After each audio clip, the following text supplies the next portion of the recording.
Listeners beware, you're in for a scare here on It's a Musical podcast for our second anniversary. Yes, happy birthday to us. Yes, indeed. 2 years ago, we sat down for the first time to talk about Joseph.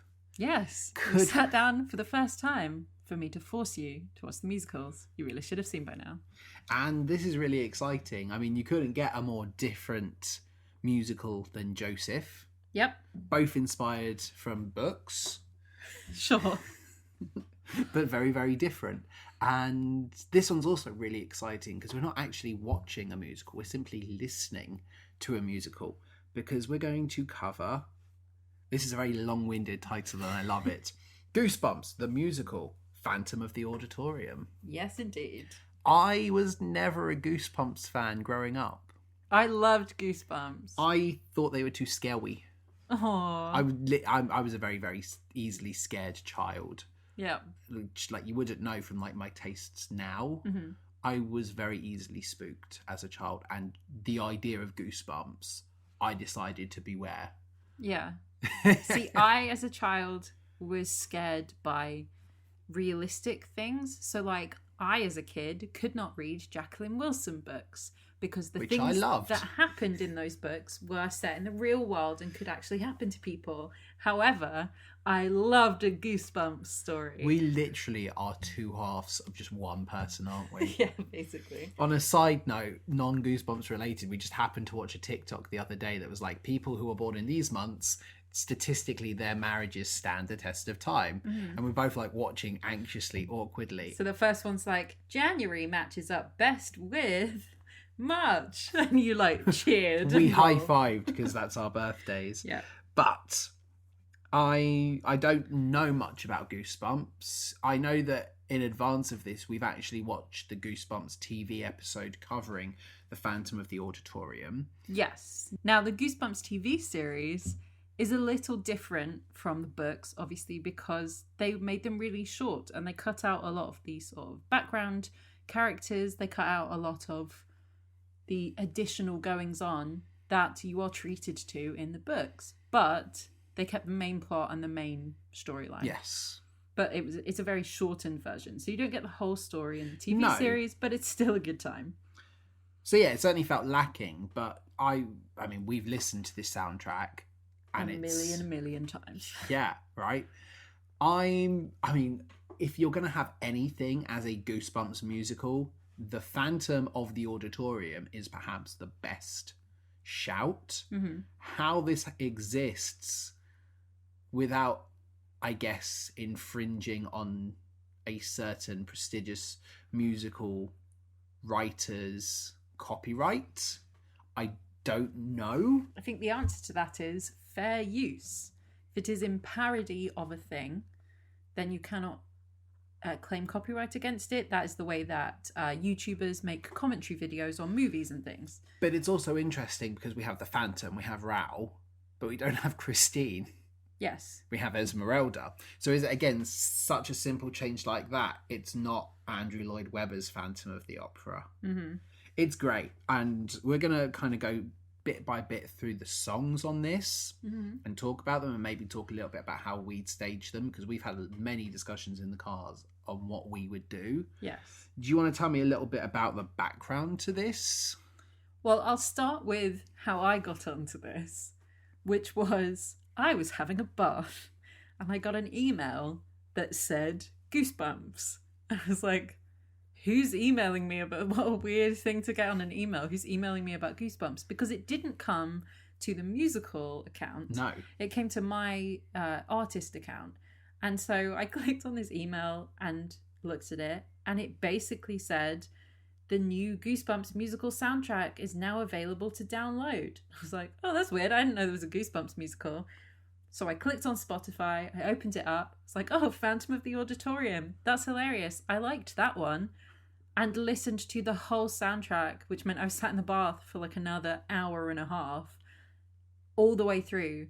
And then when I came in to talk to you a couple of hours later, I literally was losing my mind. I was like, I've just heard this whole new musical. It's amazing. I don't even know when this is from. It's not that new. Yeah. But I got this email about it that seemed to come from nowhere. Which is so funny considering the source material. Yes, indeed. Like the haunted email or something. That's just brilliant.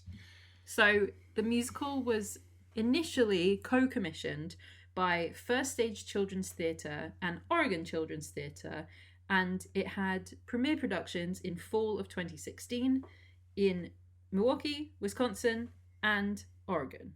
So quite a while. Like 6 years ago. Yes. Blimey. Mm-hmm. The Wisconsin production ran from October 14th to November 13th, and the Oregon production ran from October 22nd to November 20th, and both productions were received well by local reviewers.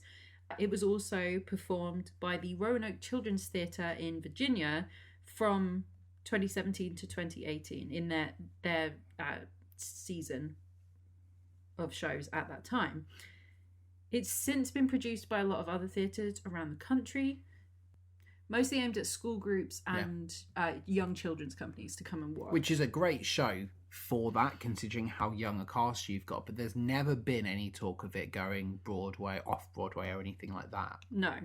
Which is crazy because of how good the lyrics and music is. So we've got the book and lyrics by John Maclay, music and lyrics by Danny Abosch.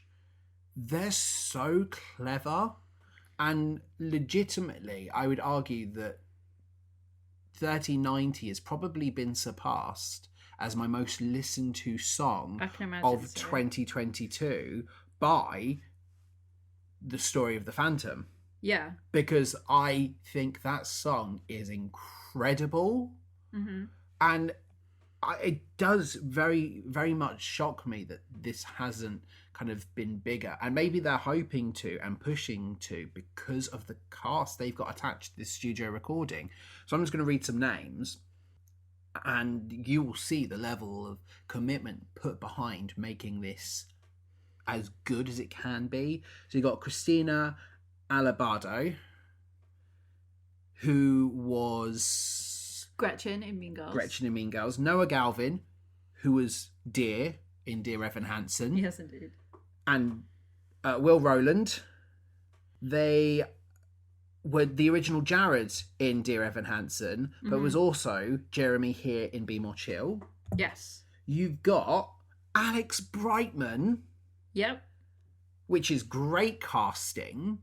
And as also, Emil. Alex Brightman loves, seemingly, I don't know him, but seemingly loves We'd love to know him. sort of small recording jobs where he records new soundtracks or like lends his voice to unforeseen shows. Cartoon Network are doing a lot of stuff with Beetlejuice. Yes, and like I've seen Teen Titans, and he's now the voice of this Beetlejuice as well.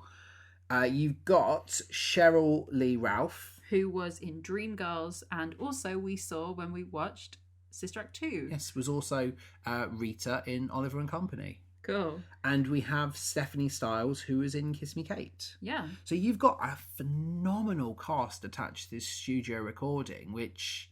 We also have a really good ensemble cast who we don't hear featured solos from. Yeah. But you have Ariana Escalona, Alex Gibson, AJ Lewis, Armina Sarkisian, Shuba Vidula, and Akia Zabala, who all are great. There are some really good moments because obviously we're listening to this and not watching it. Yeah. Where I'm like, oh, who's singing that?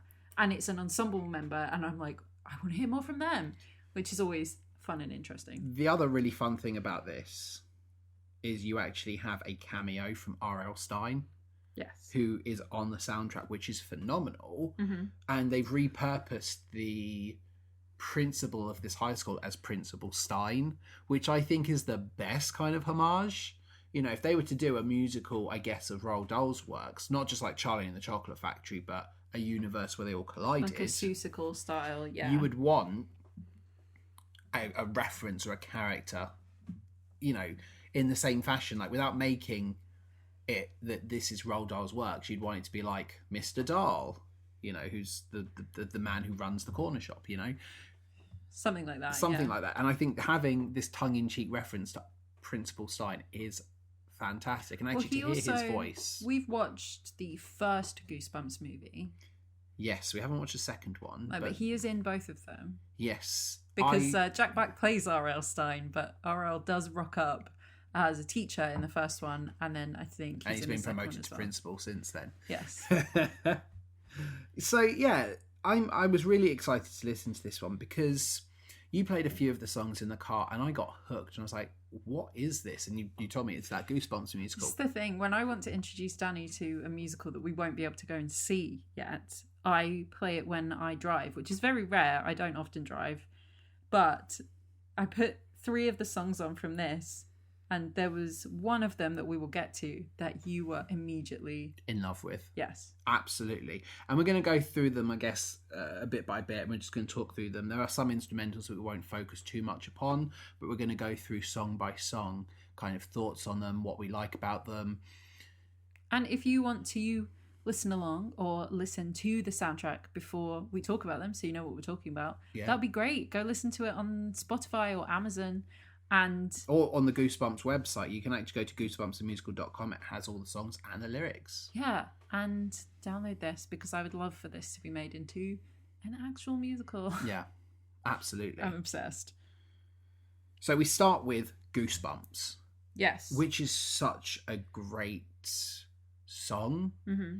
It's sung by all our different characters. So we have Brooke and Zeke, who are our 2 main characters.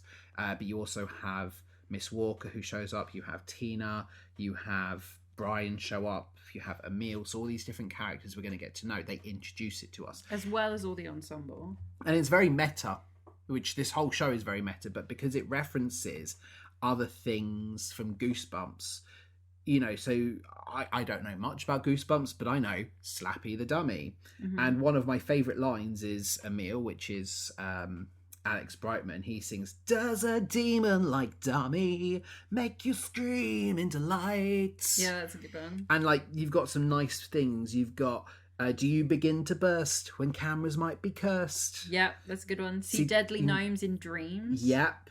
Which I like. And it's really great because this whole song is very much full of Goosebumps references. I could almost imagine this stage filled with the people singing. Mm-hmm. Maybe they each have these different props, and they open, and maybe like the curtains are a book, and they open the curtains, and the book opens, and we're in the Phantom of the Auditorium. That would be very cool. You know, that's just kind of how I saw it. That we're not actually in the world of the Phantom yet. We're very much the reader about to start reading this book. Mm-hmm. But it is fantastic, you know, because the music is kind of trepidatious, and as it builds slowly, you can feel these moments of like the tongue-in-cheek horror that Goosebumps is. Yeah. I really like this one. It's a really great opening number. Especially because it's then followed by an expositional number, because sometimes when we watch musicals, you go straight in with that exposition. Yes. Especially when shows have quite a short overture, you jump straight into that expositional song. It's nice to start with a song that is just talking about the world that we're in, but not in an expositional way. It's like, hey, have you read Goosebumps? Here's some niche references you're going to get, which is great. But also what I like about the next song, so we go into a super scary play, mm-hmm. and we get to know Brooke and Zeke a little better and their main characters. What I like is the fact that they establish this is in our world. Yeah. Because we learned that last year's production was Guys and Dolls, mm-hmm. which I think is very, very cool. This is a world that everyone can relate to. We understand the rules of our universe, so it unsettles us just as much because we can easily apply it to this. So we learn that Brooke and Zeke both love scary stuff. Shows, books, movies, and now musicals. Yes. We learn that the show that they're going to be doing is just called The Phantom of Nothing. He's just the Phantom. And that last year when they did Guys and Dolls, Brooke and Zeke were both ensemble members. And this year they feel it's their chance to get big roles because this is the scary. They deserve them. Yeah, there's a favourite line that goes, "We are the kings of scary. We are the ones who are understanding of the scary." Right, and I love it. And it's very much that this is their year because they've paid their dues, but also because they live for scary. Mm-hmm. But what this show also does a really good job of is kind of tells us about the school that they're in because... Their school is haunted. Yes. because their school is also haunted, that they don't do scary shows because this school has a history of spooky happenings. Because apparently there is a ghost that roams the halls. yes, and basically the play that they're doing is the play that was being performed the night that the person who is the ghost that haunts the school disappeared. Yes. We don't know who that is yet. No, we don't know. We also learned that Zeke likes to play stupid pranks on people. It will become relevant later. But that's why it's so much fun. There's so much great character moments and a really fun and upbeat song. You know, you have this great bit where it's like they're waiting outside for the cast list to go up. And I like the bit where Brooke says, "Oh, Miss Walker said she'd have the cast list up by 2:20. Zeke, well, what time is it now? 2:21. Oh, come on! This is unacceptable." It's great. But you've also got a nice moment where they look up on the call board and it's, you know, "Brooke Rogers, please report to Principal Stine's office. You have been suspended from school." And it's a prank that Zeke has played. And that is very important. We're seeing this great relationship the pair of them have through this. But you're also getting to know the characters, that Brooke is very, very eager and is clearly our main character.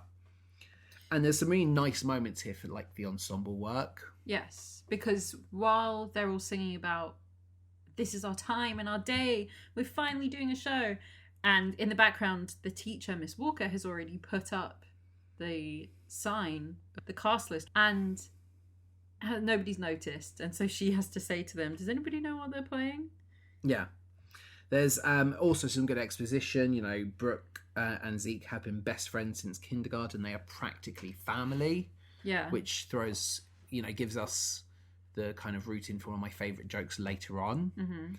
But I do like... Do you have a favourite moment in this song? I guess we talked about the other song, like moments that we liked where they throw in the references. Is there a line or is there a moment in this song that you're like, yes, this is the bit that I really enjoy? My favourite bit of this song is the part where Brooke sings about how last year they were in the other show. So she sings, "Last year we did Guys and Dolls, and Zeke and I basically held up the walls," which is a great line. I love that, because Zeke was man 4 and he's like, "That wasn't even in the script," and Brooke's like, "I know, I was woman 6." Yeah. Which is, if anybody who is listening has previously had to cast a school show, you will know sometimes you had to add some characters. I always add characters. I try to avoid, maybe to the detriment, I try to make sure anyone who auditions is in the show, because I know how big a deal this is. And obviously, yes, you have to prepare students to deal with rejection, but especially if like only 2 people don't get in compared to everyone else, that's quite harmful. People then drop out, and that's fine. But the thing is that we also learn with this one is that this is a middle school. Yes. Which in America, I believe, is our UK equivalent of years 6 to 8. And then high school is 9, 10, 11, 12. 13. Fair enough. Yeah. My favourite bit of this song is where Brooke does, "I feel nervous, I feel scared and completely unprepared." And then goes, "Well, not literally killing me." Yeah. Because there's some really nice turn of phrase in every single song. Like these characters are very self-aware. It's and just... they talk like kids, which I really like. I think it is very difficult when you have adults cast in child roles, especially when they're cast as younger teenagers. Yeah. Because we see musicals all the time where adults are playing older teenagers. You think Mean Girls, Dear Evan Hansen. That's fine. You can get away with that. But when they're playing middle schoolers, it can sometimes get a little bit, "You're a good man, Charlie Brown." Yes. Which isn't necessarily a bad thing if it's in parody, but this isn't. They're supposed to be middle schoolers. So it's quite nice to hear them talk the way that these age kids would talk, and they make the kind of jokes at each other that they do. I really gravitate towards Zeke's character because I love what he does right at the end. That kind of like fishing for a compliment thing. So they go off and they look at the cast board and they have him go, "I'm the Phantom. Brooke, is that a good part?" And she goes, "Well, the play is called The Phantom, so the Phantom is probably a good part." And then she realises that he's fishing and is like, "Oh, I see." Yeah, it's just nice. It's a really nice character building song and a really good song overall. It's not just exposition. It's a very good song, which then brings us on to the legend. So, super scary play. I visualise just being in the school halls.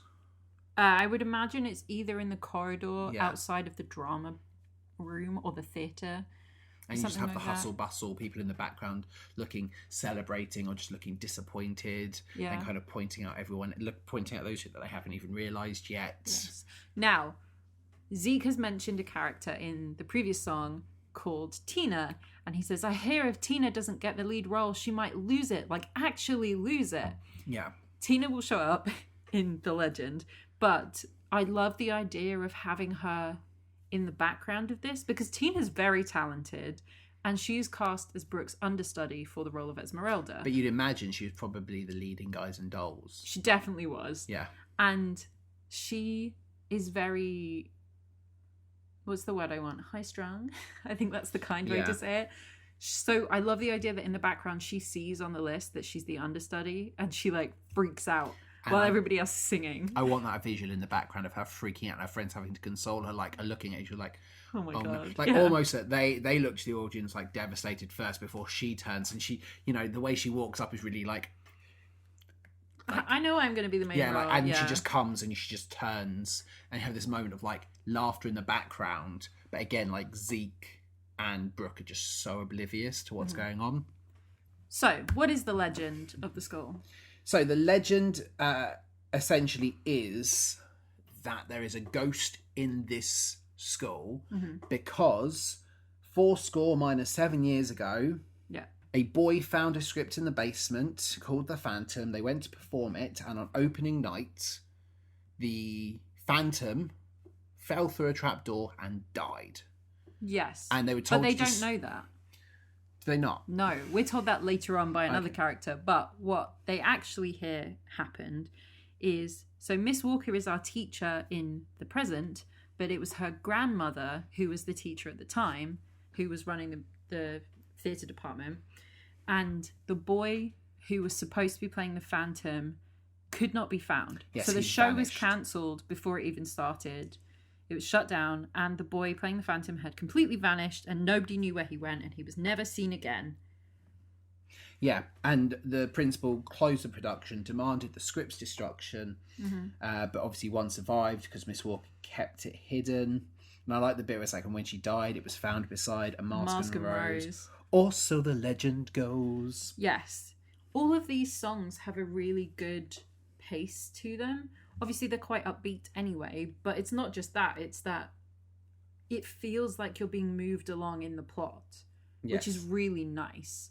Like, it doesn't feel like we stop for these songs, or that there are any songs where you're like, okay, I'm just waiting for this to be finished now, because everything has some kind of motion to it, or you learn something from it, which is great. And this is a fun number. So you imagine this is in drama class, we're about to start working on the script for the first time, and this is Miss Walker talking about the script, and some of the kids are a little bit more nervous, like, why are we doing a scary story? This is great because it's between Miss Walker, who's obviously our director, but also Tina. And this is a great song because it shows that Tina is that kind of... The theatre kid. Theatre kid who has that... I mean, everyone knows the theatre kid from their group. And that's why I like Tina as a character, because they're talented, but maybe will often be a little bit obnoxious at times, pushing themselves for everything. And it's kind of like, how much do you earn it versus how much of this is just because right place, right time, or because of, you know, you fostering that kind of relationship with your teacher. But I really like this bit, and you have nice bits where, you know, Tina's like, oh, tell them this bit, tell them this bit, tell them this bit. And you do get the sense that Miss Walker is getting gradually more annoyed with Tina through this song, which I like. Yeah. I like this song. And I think Miss Walker has some amazing moments with it. And her voice is brilliant in this. You know, I really, really like the voice. And especially the bit where she's going on about how, just remember it's a story, nothing more. Yeah, because she's trying to convince them out of being scared while Tina is trying to scare people. But I can imagine that you've got like Brooke and Zeke just completely enraptured by this story, whilst the others are like, instead of being... They're moving forwards and the others like shrinking away. Yeah, shrinking away. And Tina's spooking them behind them, and Brooke and Zeke are just like, wow. Favourite bit of this song? The ending part where you get the clapping. Just like, that's how the legend, that's how the legend. Which is great. That's how the legend goes. Go listen to it. It's amazing. I'm just going to keep saying that. Yeah, I mean, definitely in between each one. If you've not heard it, go between us and Goosebumps and listen to the songs.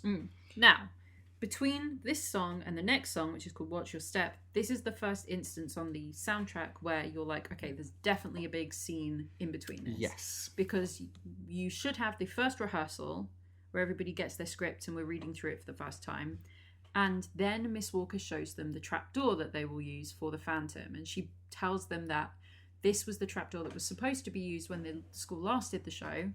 And it's dangerous because at the moment it doesn't have working brakes. Yeah. And it just drops. When you press the button on it, it will just drop straight down.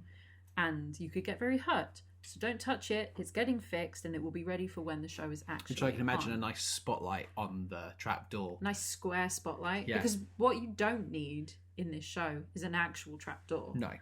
What would be really nice would be to have just a square light on where it's supposed to be, with then some kind of whooshing light effect. Yeah, to give the to sense make it of look like down. they're going down. But yeah, that would be quite nice that you just like, especially as you talk up the whole idea, this is dangerous. Mm-hmm. You do not go near it. You do not touch it. And what actually happens in the book is Miss Walker disappears. Oh, really? And yeah, and they were like, where is she? Where's Miss Walker gone? And somebody sees that the trapdoor is open and Miss Walker calls up, help guys, can you press the button? Because the button that brings the trapdoor up is in the floor next to the trapdoor, like on the stage floor. Yeah. So no wonder somebody died falling down it. But you know, anyway, they press the button. Miss Walker comes back up and she's like, right, I'm going to close the theatre now. We're done rehearsing for the day. And as everybody's leaving, Zeke grabs Brooke, pulls her behind a curtain, and they hide. Miss Walker turns all the lights off. And then Zeke says, okay, let's go down and see how the platform works. They get onto the trapdoor, press the button, and the platform drops for the first time. And while they're trying to get it to work again, because Brooke wears glasses. It's quite nice to have a lead female character who wears glasses. Right. In the fall, Brooke loses her glasses and she's trying to find them. Then they're trying to get the trapdoor to go back up and they suddenly realise, oh, the reason why we had to press the button to get Miss Walker back up is because there's no button down here, so far as they know. There is a button. And so while they're trying to get it to work again, we meet Emile, who comes in and says, what are you doing messing around with that platform? Yeah, so are they in the trapdoor at this point, or is this after they've escaped? Right as they get back up. Cool. So they get back up onto the stage and there's this guy there. Yes, and Emile is Alex Brightman. Yes. And this is the song that implies there's something about this character. That this is where we have like maybe our first suspect, because there's something creepy about Emile, who is our night janitor. Well, this is the whole thing. The way that he phrases things with watch your step, while it could just mean like be careful where you stand, the way that it's prefaced in this, he says you could fall unless you watch your step. Yeah. And it all sounds very sinister, which is great. Mark my words, kids, one wrong jump and suddenly now it's you going bump in the night. Which is a great line. Bump in the night is so funny. And it's really, really good because he's supposed to be unsettling. Yeah. And especially, he's the first like unknown adult character. You know, we know Miss Walker, we accept Miss Walker. Mm-hmm. They don't know who Emile is. And here he is kind of stalking them and shouting at them. Mm-hmm. My favourite verse of this song is he says, it isn't safe here, take it from me. When you roam these halls at night, you see some things you can't unsee. Yeah. Which is really interesting anyway. And then it's followed by, it's all fun and games until someone's dropping to their doom in a room that I just finished mopping. Yeah. So we're going to learn some stuff about him later. I love that he's mopping the halls of this school at nighttime. Yeah, I do like I like this whole song, but it is like... Is there a ghost here? Well, if you ask me, there are about to be 3 unless you watch your step. Yeah, that's my favourite one because that's like, oh, he's threatening these children. Yeah. And his voice sounds great as well here. Mm-hmm. You know, you can definitely... It's like the perfect in-between of his School of Rock voice and his Beetlejuice voice. Yes, yeah, absolutely. We have a really... every song here has been a delight, but we have 2 of the strongest songs back to back now. Mm-hmm. So again, we're going to assume some time has passed. There's possibly been like a scene where everyone's texting. There's possibly been a scene in a classroom. Possibly something where Tina has kind of put Brooke down and maybe tried to get Brooke to give her role. This is it. We're going into this, and we have no idea. We've not actually read the book. We are going on this solely from the soundtrack. I read the book. Well, we've not read the book of the play. No, that's true.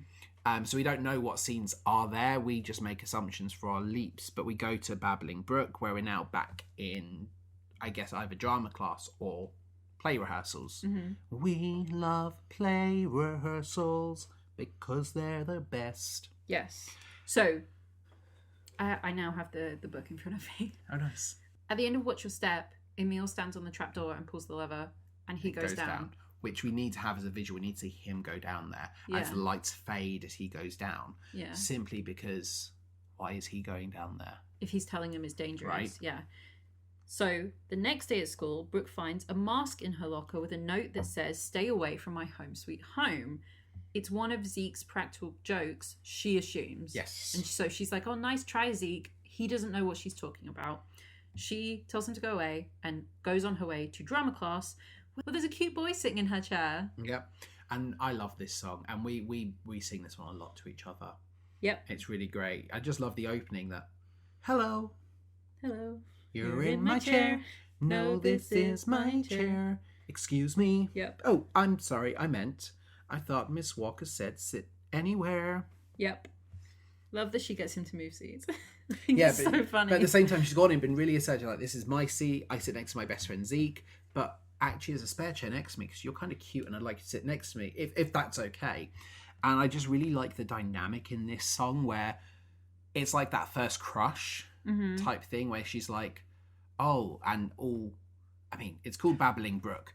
And the play on words in that alone are brilliant because Brooke is just babbling at this point. Yeah. But obviously the idea of, you know, streams becoming babbling brooks. Yes. And this also really reminds me of O Biology from when we covered Freaky Friday. Yes. Like that kind of, oh my God, I'm a teenager and all of these things are just coming out of my mouth and what am I doing? Yeah. Why can't I stop talking? Yeah, absolutely. It's just really great. You know, the what is happening? What is happening? Those eyes so green. And yes, we you know, Brian, this new cute boy, knows her name and she's like, how do you know my name? Are you stalking me? That's creepy, super creepy. And he's like, no, I just overheard people talking. You've got the starring role. We're in drama club. Yes. Which we get my favourite little verse of this, which is where she says, I don't know why I just said stalking. When I get nervous, I start talking. Because she's panicking. She's like, oh my God, I've just insulted this boy that I think is really cute. But there's some really nice moments where like they're interplay with each other. And this is the thing. In a 3-minute song, their relationship has moved forward so much. We've just met Brian, and already we're very endeared towards him because he, you know, they follow this thing. He's adorable. Yeah, he's like. Well, so we have an aside from Brooke where she says, those eyes so green. That's done as an aside. Brian has the exact same one. So he says, your eyes. And Brooke hears him because it's out loud. And he says, oh, I'm sorry, I just mean I can see them really well because your glasses are so clean. Just ignore me. And then you got the nice bit. When I get nervous, I start rushing. Before I know it, I am gushing. It's then I so sweat good. and I start crushing. No, not crushing, blushing. And it's really great. It's like you're trying to say the right thing and you're trying to find the right words. But like Shrek, when words fail, we end up digging a bigger hole for us. I like the bit where she's like, so, where you from? Indiana. Gross. And he's like, oh, I didn't mean that. I actually don't know. It's just, I'm sure it's lovely.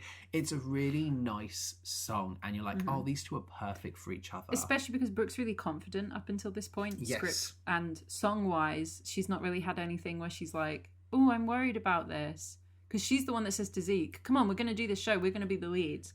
And she has this great line as well where she says, I get mixed up and then I put my big mouth inside my foot. But I really like, because her and Zeke are clearly friends. We're not hinting at a romance between them at all. So it's nice to have this vibe here. I almost imagine that the way this has is you have people in the background moving really fast. The idea that the whole world is just going around them, and what seems to be a 3-minute conversation is actually like one of those conversations that goes long and then you're like, oh, we've been sat here an hour. Long, You know, I like that it people moving very, very quickly. But it is a really nice song, and I think you could do so much with it. It ends with Brooke saying, I must control this babbling brook. Yeah, before this stream of consciousness becomes a full-on babbling brook, which I love. I remember listening to this the first time, and I was just like, oh, these lyrics. And this is the reason why I think this show has really stuck with us both so much, is because John Maclay and Danny Abosch have done such a good job creating really catchy but clever lyrics as well. Yeah. So, Babbling Brooke, great number, absolutely fantastic number. Surely it can't get any better than this. So, Miss Walker arrives and gives Brian the job of being in charge of the scenery, and he'll be also the understudy Phantom. Because he's brand new to school. He's new, everybody else has already been cast. With Tina, he's going to help Tina with the scenery because that's her job as well, apparently. We find out later at Zeke's house that Zeke has not read the play that he's been cast as the main lead of. He has the script, but he says he plans on listening to the album. And Brooke's like, you what? What album? This is he's like, mysterious play that got found. He's like, I'll listen to the album later. And Brooke's like, no. This version is one of many musicals inspired by the Gaston Leroux novel. And so Zeke's like, Gaston? Like in Beauty and the Beast? And she wants to kill him. That's where the obviously. Reference comes from. Brilliant. Yeah. I'm a fan of Gaston. And so he's like, this version is about singing Esmeralda. And he's like, oh, like Hunchback. It's like, no, Zeke, just listen. So explain to me the story of the Phantom. I love this song so much. Like, this is, I'm saying it now because it will not change no matter what we talk about. This is my favourite song on this, and I have listened to this so much. I had a drive, and this sounds so lame when I say it out loud, but I don't care. I had a drive the other day where I drove to work. You were off. I just listened to this song on repeat the whole time. The whole time. How long is this song? 5 minutes? 5 minutes. I listened to this song roughly about 3 times. There and back. Yeah. Because I love this song and it's so good. And I just want it to be like close to word perfect because it just is brilliant. So in this version of the Phantom, unlike the unnamed Phantom version that we're not going to talk about, the Phantom himself is not a murderer. He is a misunderstood artiste who has to cover his face because he's got some scars. Yeah, so in this song, it's essentially the story of the Phantom. Yes. And I've done a lot of thinking about how I'd stage this on, but... Well, when you actually look at the lyrics on the Goosebumps The Musical website, it says, Brooke's line, okay, Zeke, put on your listening ears for 5 minutes. Got them on? Good. Now just listen. And then in the stage directions, it says, we see the story play out upstage as Brooke begins to tell it. Which is great, because that's how I've always envisioned it, that you would have other characters. And I always think you'd actually have the characters themselves doing this. Mm-hmm. So we'd have Tina being the understudy Esmeralda. She would be Esmeralda. You'd have Brian. Or you have some adults. Possibly you have Miss Walker and Emile. I like the idea of having Emile be the Phantom in Yes. this, but I also kind of like the idea of Esmeralda being played by Tina because it's the only time she'll get to do That's it. what I like. And having Brian do it would be fun because Brian's not in this scene and also he's a character we'll get to a bit later, I guess. Mm-hmm. You know, but between Miss Walker, Tina, Brian and Emile, you've got 4 really good red herrings. Yes. And I guess you could certainly have moments where you have like adults playing them as well, but it's such a great number, and I would have it that they're acting it out. So like in my mind, you have to. There's one of my favourite bits is where we get, now this man had been blessed with a gift, he possessed musical talents completely unmatched, which when we get the musical talents completely unmatched, you get I would have, if I had unlimited resources and money, a piano come up from behind, an organ, and he turns that, and he turns around. Even if around. he just had a flat that was painted something, and you could spin it around, and on the other side it has like an organ. Yeah, that would be cool. And you have him sat at it, but as you often will find in epic tales of this kind, this gift came with a curse attached. And he'll stand up and turn for a face that was hideous and so jarring. He wore a mask to cover all the scarring. And that's when I have him turn around and you see the Phantom for the first time. Yeah. I love this song so much. It's great. And I especially like the bits where you've got like Zeke interrupting the story. Yeah. Where you've got like... So the thing with this Phantom is that this version of the Phantom wears a full face mask. Yeah. Unlike the Phantom of the Opera. Yes. Because Well, I mean, in the original Phantom of the Opera, in the book, he does wear a full face mask, but in this version, it's necessary that he wears a whole face covering. Yes. Because it becomes plot relevant later on. Well, we need to hide who it is. It's, yeah. Yeah. You know, we have some nice asides from Zeke being like, oh, can I guess the Phantom? Me, right? Where you have him, oh, so I was born with a lightning scar. Got it. No, a regular scar. Ooh, scar, like Lion King. And Brooke just getting Brooke is more so frustrated. done with him. It's great. And then you got like one day at his piano, distant sounds of a soprano drifted towards him from the theatre above, and Zeke's just This like, hole has a piano in yeah. it. What's your favourite joke from this song? I like the bass, like, wait a minute, I'm your boyfriend. Are we going to have to kiss? That's gross. You're like my sister. And Brooke's like, Zeke, it's called acting. When it's like kind of the one hint that maybe Brooke's like, come on, just kiss me already, please. No, I don't think it is at all. No, I know. I like how he goes, you better not get sick. I am not kissing Tina. Exactly. I love that. And then again, she was beautiful and he was hideous. Okay, so this is Beauty and the Beast. And that bit makes sense to me now, considering what sets this up. So, it's about a person who died in a theatre and then haunts it forever. That's just like the story Miss Walker told. This play is the story of the school, and that is so meta. Cool. What's your favourite... I mean, this whole song is great, but do you have a favourite verse, chorus? No, I think it's the whole song. It is the whole one, but the best bit for me, the bit that I feel just really hits, is like this brilliant, like, the song has built to this point, and is the best kind of like, it's on this big curve, and it goes up, and this is the peak of the song for me, is when Brooke goes, when he took his last breath, the Phantom welcomed his death, he'd rather die than live apart. When it was over and done, Rowlett killed him, he'd won, but he'd lost Esmeralda's heart. Yes. I just love that bit so much. Like when it builds up to it, it feels like it's really built. Mm-hmm. And you can have the nice scene in the background as they're fighting, just having the whole thing play out in front of them, especially if it starts in their bedroom or in Brooke's bedroom, and stuff disappears and they're in a theatre, because you're like picturing in their minds. Yeah, it's the best song. And if you listen to one song, no, it's my best song. You listen to one song to try and convince you to listen to the whole soundtrack, this song will do it. This was the song that I think I heard you play first, and just like I fell in love with it. Yep. So during rehearsal the next day, there is a sudden blackout while they're performing, and a spotlight appears above the actors up in, I guess, the walkway above the stage is what they're going for with this, revealing somebody wearing a phantom mask and a cloak who says, "Stay away from my home sweet home," in a terrifying voice. Miss Walker panics and runs away. All of the kids scream and run away, and then we hear laughing. End of Act 1. Yeah, that's literally what it is. It's a distorted voice. We don't know who the Phantom is. You know, it is a song on the soundtrack, which is interesting that we've missed other kind of world building. But I think moments. We need to hear this. We need this. This is your end of Act 1. That it's kind of like everything's been building up to this point. It's like, oh, now we're all scared because the Phantom has finally shown up. Mm-hmm. We get our entr'acte. The entr'acte is so great because it just basically reprises the Goosebumps moment. You know, I really like the entr'acte. I love the fact that we actually have the lyrics are entr'acte. It just says orchestra.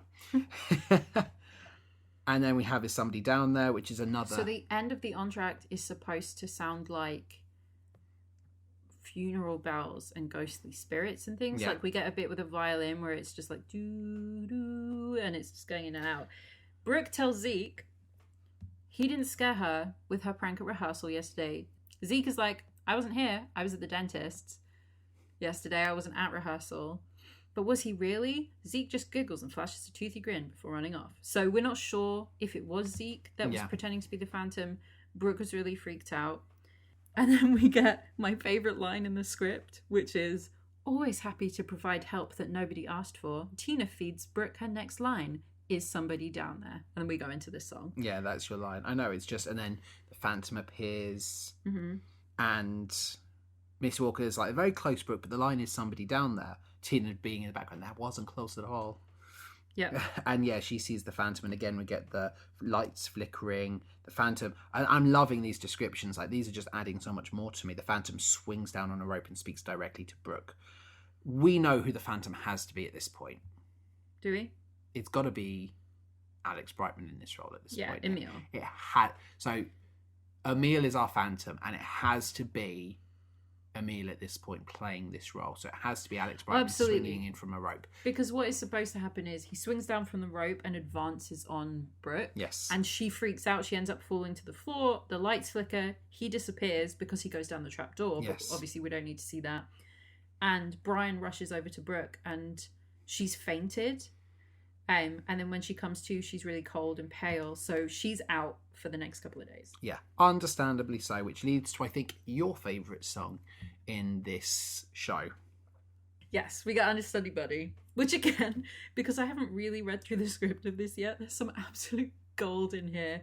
My favourite thing is, still no, Miss Walker does not need Tina to go on for Esmeralda. Things are not that desperate. Incredible. Everybody hates Tina. I don't really understand why, but I love it. I can imagine she's very irritating. Well, this is it. And again, like I said earlier, I think everyone, be it, you know, as a director or be it if you're involved in a production, has worked with a Tina who's desperate. And self-important. Self-important. Yeah. Does almost think they're better than they are. Talented maybe, but kind of doesn't have the respect for everyone else. I think it's the Rachel Berry stereotype. Oh, right. It is absolutely Rachel Berry. And I love it so much, but it's also, there was something else we've watched. I was thinking, it's Ruthless. Oh, yeah, I ask politely, which is great because it's, again, Tina. Tina. That's Tina really just funny. seems to be a theatre, you know, an overzealous theatre kid song. But Understudy Buddy, explain what that song is for the listeners.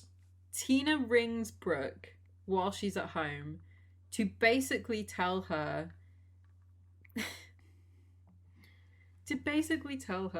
that she can stay home.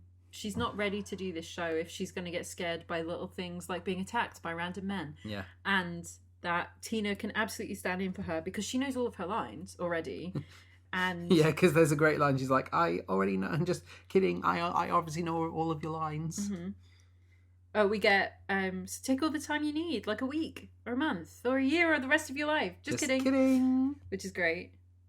Oh my god. Are you More reading? Weird script things. Yeah, enter Miss Walker. I've just read this. She's carrying the contents of the package she received earlier in the play. Remember that moment? What was that all about? It seemed odd at the time. It is a stuffed or plastic fish. I guess she is a collector or something. Also, the fish is red And probably a herring. Which is great. That's because, hilarious. I love the idea that throughout this show there's going to be visual cues that are like, don't suspect this person. That's a waste of time to suggest Miss Walker because she is a red herring. That's great. Reading the lyrics, again, I'm getting so much more depth than I never had We have before. Tina saying, oh, Miss Walker, I know it's been so hard for you. I know Brooke's not cutting it, but don't worry, I'm ready to take over. And Miss Walker's like, what are you talking about? This isn't Brooke's fault. Of course she freaks out. We still get things like the rumour backstage is you're super contagious or injured your spine. I don't know. Yeah, that feels like a personal attack on me. Yep. I really like this. Again, the way I envision this one is very much that it's like the cell phone hour in Be More Chill, but you have like, they're actually doing the rehearsals and she's in full, I guess, costume for Esmeralda. And the entire time. You have that these really, was so but funny. maybe it's not the full time. Maybe it's not until the final verse where she becomes dressed like Esmeralda, because like they're that close now and the costumes are finally ready, and it's like in her mind she's like, I'm committed. I should be Esmeralda now. But you have some really you have to nice... have a really simple costume for her to get into. Yeah. But you can always, like, you know what they do in School of Rock where they wheel the curtains on, and then you come in your Ziggy Stardust inspired outfit. You'd have that moment where like people come in and she's in there and she goes, "Don't come back like at all." Yeah, you know. Sure, we'll do another play next fall. Sure will do. It's like, okay, cool. Yeah. By the way, this is Tina. Goodbye. I mean, this is it. The last verse is great because it is like the pinnacle of the joke where, you know, the first two verses, it's hidden. It's like, yes, I want your role, but I'm trying to be nice about it. But by the end one, she's like, she's not even hiding anything. She's like, stay in bed with your teddy. And since you're feeling upsetty, you know, yeah, that's great. So much fun. And she's done trying to be nice at this point. And then at the end, it's just like, oh, by the way, this is Tina. Goodbye. Like, she hasn't said who it is the whole time. Yeah. The next day, Brooke is back. They get to the set, or onto the stage, and the backdrop that Tina spent so much time painting now has red spray paint across it that again says, "Stay away from my home, sweet home." Brian also works on it. He's completely outraged. He's like, "Zeke, you've gone too far this time. This is ridiculous. Why do you keep having to play these pranks? you upset Brooke so much yesterday Yeah. or the other day. And of course, because Brian is very much infatuated with her. Maybe, and I don't know, you could play it off that Brian feels an element of being threatened by Zeke. I guess. But so that is very much why he's so quick to come to the defense. Yeah. Well, so Brooke vouches for Zeke straight away. He's like, okay, he likes a good joke, but he wouldn't destroy the show for this. We were in the show last year. Like, he wouldn't do that. Yeah. And Brian's like, okay, that's fine. However, Tina arrives, goes and gets Ms. Walker, and Principal Stine shows up. Love Principal Stine. We love. Tina discovers, or does she? Do they not? Yeah, I remember. So watching, I'm going by Goosebumps, the TV show. What I remember here is that the red paint leads. They follow a trail. There's drops of red paint that go all the way to locker 172, which is Zeke's locker. It says that specifically here. Is 172 a reference to anything? I have no idea. I'll look it up later. Maybe it just is his locker. In that R.L. Stine loves to put specifics into things. Yes. Especially because one of his biggest things is like he puts some humor into his stories, but he's not that fussed by it because he said that kids don't really care about having laughs. They could go anywhere to get laughs, but they come to Goosebumps to be scared. And putting real detail into things makes them scary. Yeah. So when you're like, oh, it was locker 172, that was Zeke's locker, how spooky. Like, it only becomes spooky because you've told me specifically which locker it is, and then it feels important, and it becomes another red herring. Yeah. So yeah, they find the red paint can. Zeke is like, no, I didn't do this, and he's trying to suggest who could have done it. Tina has access to all the painting supplies. Zeke then suggests Emil, the night janitor, and Principal Stine is like, there is no night janitor. So this is during the song Who Done It, which is great. And they've actually got R.L. Stine recording the voices so cool. as Principal Stine. It's not the best voice acting you're going to get in this, but he's not a voice actor, who so cares? I don't care. It's great. Like, I love it because it's actually R.L. Stine. Mm-hmm. It's a point he goes, so Zeke, care to explain how this can of paint ended up in your locker? It's so much fun. Yeah. And yeah, it's just a really nice moment. We get this nice little bit of script and exposition. We learn that, Zeke is out of the play until further notice. And they also need to discuss what other punishments. Mm-hmm. If it's proven he did this, he'll be lucky if he doesn't get suspended or worse. Yes. What's worse than suspension? Expulsion? Jail? And then we go into the song, I've got to take a stand before this gets me banned. Mm-hmm. It's getting out of So hand, Brooke is like immediately a- like, Emil is definitely the one who's done this. Zeke says, well, maybe it's Tina. And Brian is like, no, because if she wants to be the lead, she'd need Brooke kicked out, not you. However, and I've said this to you the other day, actually, Tina would stand, you can actually stand by Tina as a witness because it's almost, the way she's been presented is like, if I can't be in this show the way I want to, nobody can. So she's sabotaging the show because no one deserves it more than she, and if she's not going to get the lead role, then she's just going to cancel the show. But she doesn't. She doesn't. But I really love this song. You've got the first verse is very much, this is why it could be Emil. Yeah. Then you've got the secondary one being Tina. Mm-hmm. Great. Okay, it's maybe not so much Tina, but I feel like there's evidence. Then Zeke says, well, in stories like this, it's always the person you least suspect. Who's that? And Brooke's like, I don't know, Miss Walker. But Brian is immediately like, oh, well, it's Brooke. Because there's loads of evidence that she didn't do it, and why would she want to? And then we get a whole verse, which is Zeke being like, because the rhythm of this is really good. It's the same melody as the story of the Phantom, but sped right up because they're frantic at this Exactly. And I love that we get a whole verse being about it. It's Brooke, and it's like, strangers you may find it, oftentimes the one behind it is the one you least suspect. And we end it with, she might not be involved, she's likely not a crook, but until we have a better suspect, all arrows point to, hang on, no, it's not Brooke. This is stupid. Yeah, and I love that self-realization of I'm being stupid here. They finally consider maybe there is a ghost. Yeah, maybe it is a real phantom. Mm-hmm. And they don't really want to talk about it. But Zeke knows where they should start looking. So they sneak into the auditorium and go towards the trapdoor. Yeah, so their plan is they're going to go back down the trapdoor and they're going to try and find something. So we get the trapdoor sequence. Mm-hmm.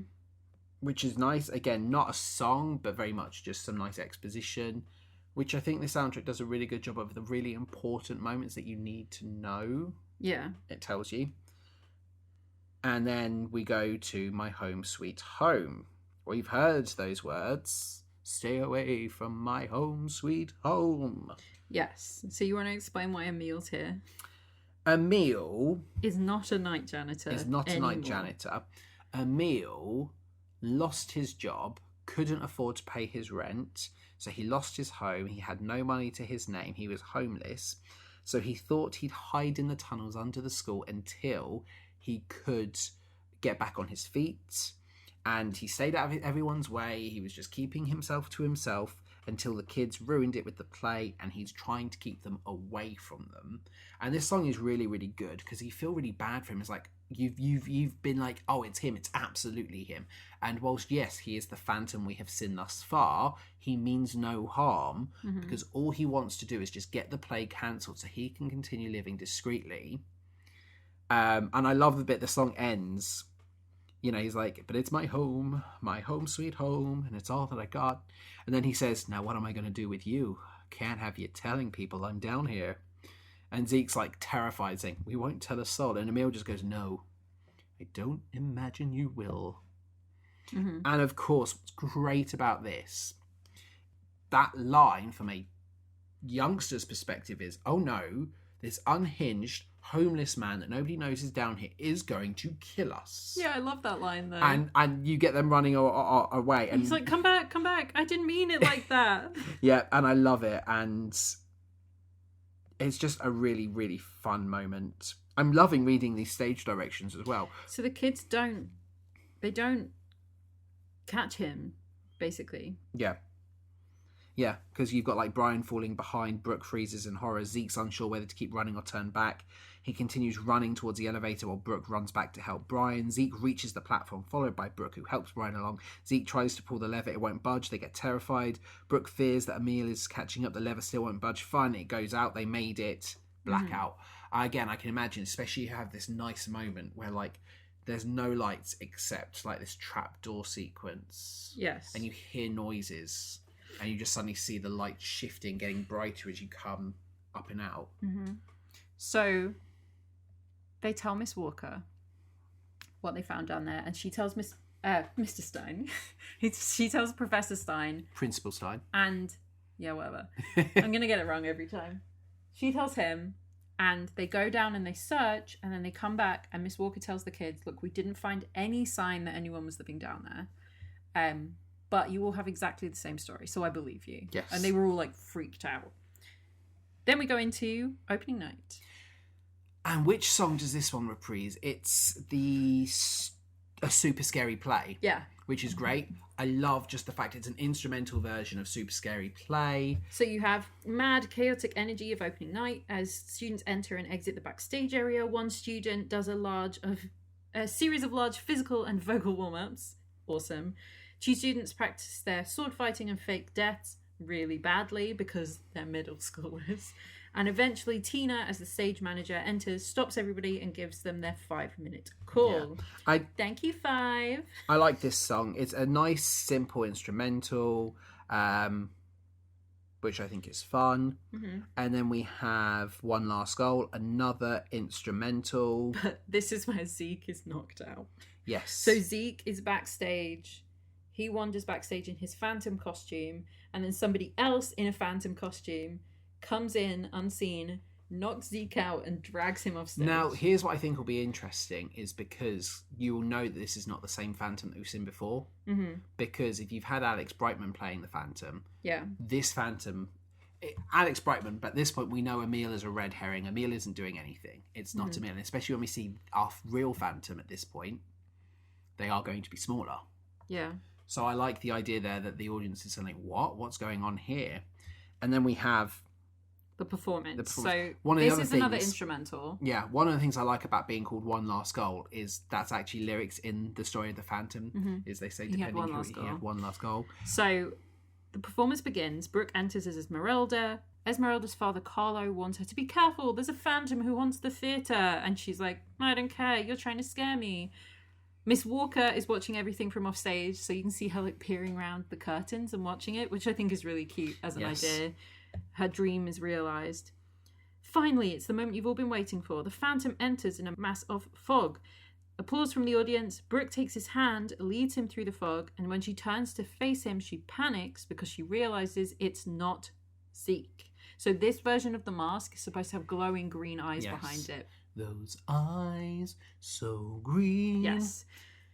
And yet something so familiar. So she says to him, out of character, "Who are you? Where's Zeke?" And the Phantom's like, "Oh, just trust me, just trust me." So she says her lines, "Why do you haunt this theatre? Please tell me your story. I will not be afraid." And then we get My Story. But the great thing about the instrumental for the performance is it is the story of the Phantom. Mm-hmm. So we've recouped that, and it sounds a lot more like tragic, and it's just a really nice use. These three instrumentals, really nice use of songs we've had. Yes.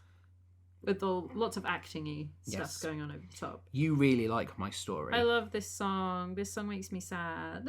But also it has some really nice stuff in the middle. So this is the end of the show that they are doing within the whole show that we're talking about. So he sings basically what actually happened to him when he was alive and a real person. So he says, "When I, like you, was cast in a scary play, supposed to be on this stage, I was the lead. Should have been the best night of my life. Instead, it would be the last." Yeah. Because the trapdoor that hasn't been working this whole time, years ago, was left ajar, and he fell down it while there was a blackout and disappeared and died. Yeah. Which means that when they made him go down the trapdoor with them, and Brian's like, "Oh, I'm not sure about this, you guys." Yeah. Trauma. But also it means Emil must have cleaned this body out when he moved in. Yeah, because there's no body down there. Nobody has gone down since. Mm-hmm. So he became an actual ghost, and he's been waiting to be able to perform the show, just like Tina said he was. Yes. And now he's been in the show, but now he's torn because he never expected to meet somebody he loved, like Brooke. Because, 12-year-olds. And I guess at this point, it's very obvious for the audience, we know who the Phantom is. Yes. And what we have is really interesting. Well, you would recognise his singing voice. Yeah, so you have the actual ghost is Brian, but he's not been trying to stop the show. He just wanted to perform. Yeah. Emil has been trying to stop the show. So Emil is responsible for everything, but it was not malicious. It wasn't a scary thing. It was just stay away from my home sweet home. Mm-hmm. And here we have it that there actually is a Phantom, and it's Brian, and he just wanted to perform. So we know who knocked Zeke out. And this is a really beautiful song. Yeah, my favourite bit of this song is he says, "All at once I'm old and yet brand new," which is a bit that they said earlier when they had Babbling Brooke. Yeah. "Dead but so alive, and it's all because of you." And he has to keep reminding himself to call her Esmeralda, which I love. But we get my favourite bit, which is, "Because you're kind and smart and silly, and when you smile, even a really ghostly wind seems not so chilly." Yeah, I like that bit. That's my favourite bit. It's so powerful, and it is really sad because you're like, oh, he's getting what he wants, but in doing so, he knows he's going to have to say goodbye. Mm-hmm. So, puff of smoke, Phantom disappears, end of show, lights come down. Thunderous applause. And we're backstage. Yes, and we go to the Phantom unmasked. You are transcendent. Love it. Have you seen Zeke? No, I haven't, but he was rather remarkable tonight. But when you see him, let him know that we are going to have a little talk about rewriting the play on opening night. Yes, because the end of the actual Phantom play that they were doing is that the Phantom is a ghost that's come back to tell her, like, "Oh, I'll wait for you." Yes. But instead, this version is like, "Oh, I was a ghost the whole time." And Miss Walker's like, "I liked it. That's a good change." But, we're not going to do it again. And Zeke comes in and is like, "I got knocked out. I didn't do that." Mm-hmm. And Brooke's like, "I think I know. And I'm putting it together. That was the boy. That was the actual Phantom." Yeah. So the Phantom appears upstage, facing, watching them talk. And Brooke's like, "I think I know who it is." So she runs up and pulls the mask off of him, and it's Brian. The lights flicker and go black. Brian disappears. They're standing there alone, holding the mask, and then Brian's ghostly voice comes over the theatre, and he says, "Goodbye, Brooke." Would you have it be a private moment between Brooke, Zeke, and Brian at this point, or would you have the whole nobody cast? else to be on stage, just with the three of them? Yeah, it'd be interesting to play it off with everyone watching, being aware of this, but it's almost like you have the rumours spread after. So this is the thing with listening to the soundtrack. The way that this show ends is with a reprise of the opening, Goosebumps. Yes. But what happens is the stage gets filled with headstones from a cemetery, and we have the little fog coming in, and it's dimly lit, and there's one headstone that's slightly smaller than the others, as if for a boy. Aww. And Brooke goes over and lays a rose on his headstone, and then from behind all of the headstones, the rest of the cast come out and sing Goosebumps. So it's basically empty chairs at empty tables. Yeah. I like that idea, though, that you've had this nice moment at the end and then we're all finishing it off.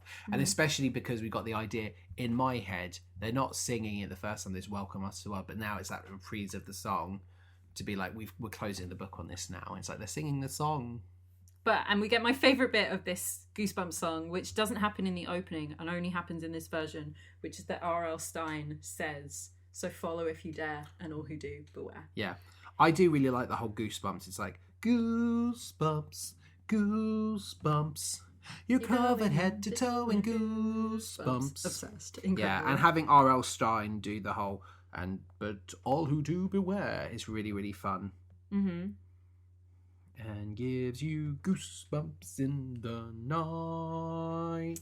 On the Goosebumps The Musical Instagram page for April Fools, they did Little Shop of Hamsters was going to be their next musical, but it was their April Fool's joke. But it's so funny, and you could do this so many times. It would be amazing. Like, you could turn all of these into musicals. Yeah. But I love the idea of having a Little Shop of Hamsters. Well, I mean, I know it was a joke, but come on. Here's the thing as well. Like, we talked about it, like, jokingly. But if this was to become an actual musical on the West End or in Broadway, I 100% want it playing across the road from the Phantom. Right. Like, I know that's silly, but that's how I would have it. I think it'd be even funnier that you've got the Phantom of the Opera and then the Phantom of the Auditorium. Mm-hmm. I really enjoy this one, and I don't know necessarily who I would cast. I think, keeping this cast would be absolutely incredible. Who would you want to be cast as? I guess, yeah. Assuming that you can play any role, because all these roles are played by adults. I either want to be Emile or Zeke. Like, I think you'd be a good Zeke. I will, right, if I'm going to do an adult role and I'm going to do a child role, because I have choice that you don't. I think in terms of being a child character, I don't want to be Brian. I want to be Zeke, because I love, like, Zeke's personality. Yeah. But I would love the idea of being, like, me now being Emile. Yeah. I mean, I always want to be Alex Brightman in everything he does. He's my, like, musical spirit animal. Yes. So, yeah, those are my two roles of who I'd want to be. Who would you want to play in this one, and why is it Tina? I'd love to play Tina. I actually can't sing high enough to play Tina, so I would probably play Brooke. Because I'd love to play both of them. Let me play both of them, alternating nights. But I love that Brooke is a main character who has glasses. We don't see that often enough. And I love that I love that all R.L. Stine children characters are kind and smart and silly. Like, there is so many kid-based musicals where they don't get to act like kids do. Like, if you think about things like Annie, right? I'll dissect Annie here for a second. Annie never gets to act like a kid. No. The other kids do, but she doesn't at any point. She's and basically an adult the whole time. But with this, they sound like children and they act like children. They do stupid stuff and they have a good time and they're awkward and it's great. Yeah. I love it. What's your best song? Is it Understudy Buddy? No, it's Babbling Brooke. Okay. Yeah. I love Understudy Buddy. So the three I made you listen to in the car when I first played them for you were Babbling Brooke, Story of the Phantom, and Understudy Buddy. Yes. And I also love Super Scary Play. I think it's great. Scary, super scary. Yeah. I mean, I love My Story. I love all of them. I love every song. My skip songs, I will say, are the instrumentals.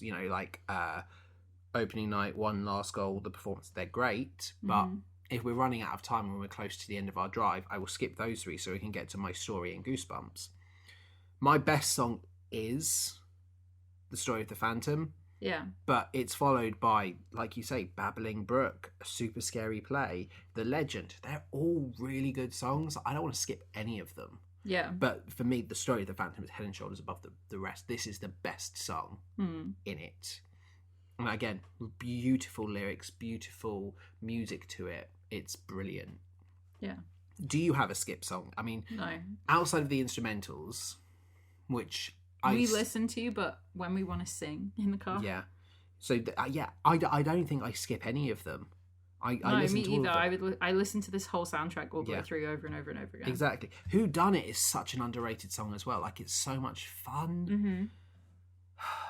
Who's your MVP of the cast recording? I think it has to be Christina Albedo. Yeah. Because she's singing so many different ways all the way through this.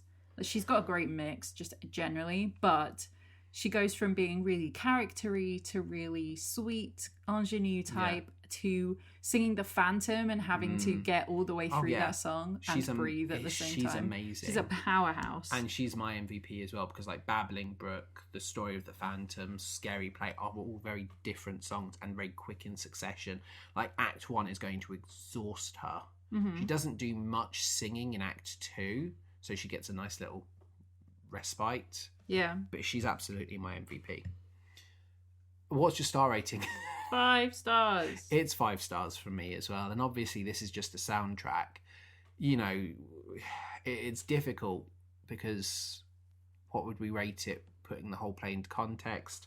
My worry is there's not as many songs with lyrics. So you might have moments where like the audience's attention drifts if you're listening to the whole thing in the context of a 2.5 hour show.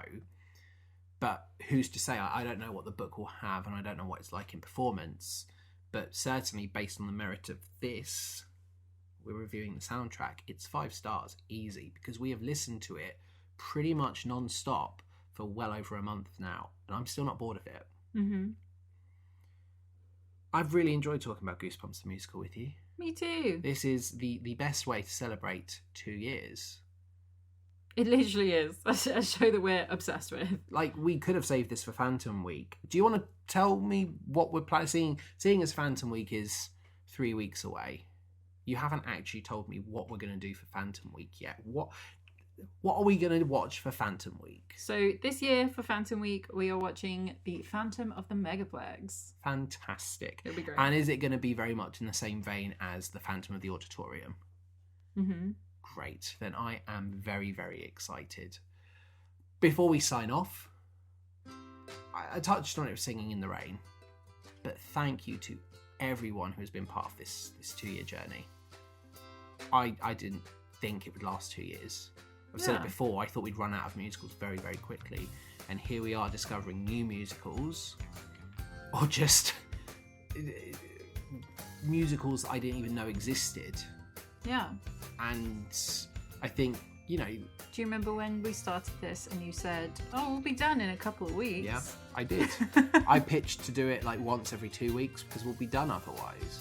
Yep. And there have been hard times, you know, between work and life getting in the way. There's been times where it's been difficult to keep to this schedule, but it's been worth it every single week because... We love this. Yeah. We love you guys. We love that you listen to us. Exactly. You know, it makes us feel so privileged when people reach out to us and, you know, thank us for what we put out. And this is our opportunity to say thank you for listening to us, because we wouldn't be here if not for you 2 years later. So thank you to everyone. You've kept us going when it's been tough. But, you know, just thank you. Yes, indeed. Obviously, we will see you, same bat place, same bat channel, for Anyone Can Whistle next week. So excited to talk about that. And if you want to give us a little bit of a birthday present today, you know where to find us. Head on over, leave us a 5-star review. But until next Monday, have a, I guess, wonderful, spooky Wednesday. Yeah. And happy birthday to us.